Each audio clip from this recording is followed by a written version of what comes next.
Uh, Pepper, like we talked about in a couple of the other ones, it's a tweaked version of Easy Pool, specifically blended for the demands of saltwater pools. So essentially, it's trying to take the negatives of a salt cell and minimize them so you get the longest life out of your salt cell. You don't have to do as much pH or balance correction.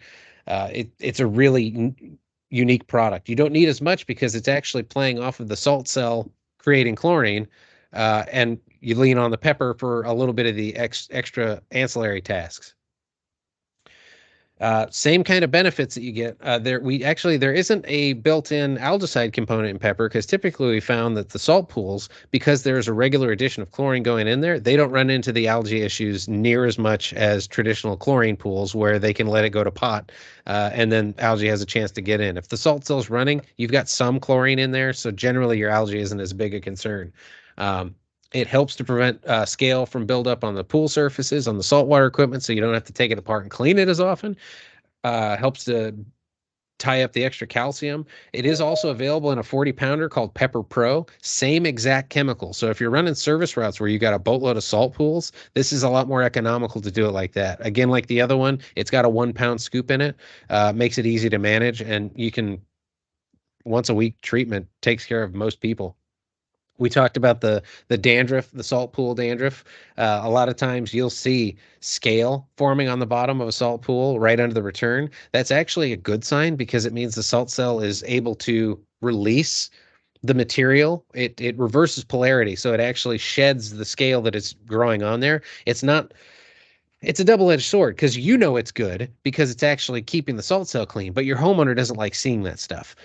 If you remove the building blocks of scale formation, so carbonates like we talked to, you can take out with Revive. Um, don't use sulfates in the water. If you're using a salt cell, you probably shouldn't use granular acid, because it's sodium bisulfate, and that sulfate can actually add to scale production on the blades of the salt cell. And there's also a maintenance dose of a phosphate remover and a clarifier built in too. So typical dose, 1/4 pound per 10,000 gallons in front of a return jet. It's a granular product. It dissolves like that. Uh, Maintain your salt cell level for the first couple weeks, but monitor it. So test your water. After about 2 weeks, usually you're probably gonna have to turn your salt cell down. And just like Easy Pool, if extreme weather, you can always add a little bit extra. We've got some people that'll call up saying, I'm having a party next week. Can I add an extra dose beforehand? Yes, it's not going to hurt anything.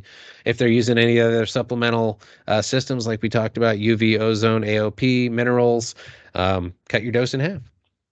Oop. You can auto feed pepper too. Same kind of system like with Easy Pool. Not going to go into details on this one, but it's a pretty neat system. And instead of a weekly dose, it actually adds it daily. So it takes that much more off your homeowner that they don't have to remember. Start up and close. So to open your water, open to what criteria your saltwater system wants. So that goes to some of the questions we got previously. What levels of salt does your salt system require? What levels of pH? What water balance? Match it up to that. And then start with the initial dose of pepper, which is a double dose, so 1 pound per 10,000 gallons. After 7 days, test your chlorine and see if you need to turn it down. Complete salt line in a bottle. It's an easier pill to swallow. If you've got salt, don't forget the pepper. That's just cute. Helps extend the life of your system. You can use it as a weekly saltwater shock replacement. Again, if they use it as a weekly shock replacement, it's pretty much the program, so that's kind of fun.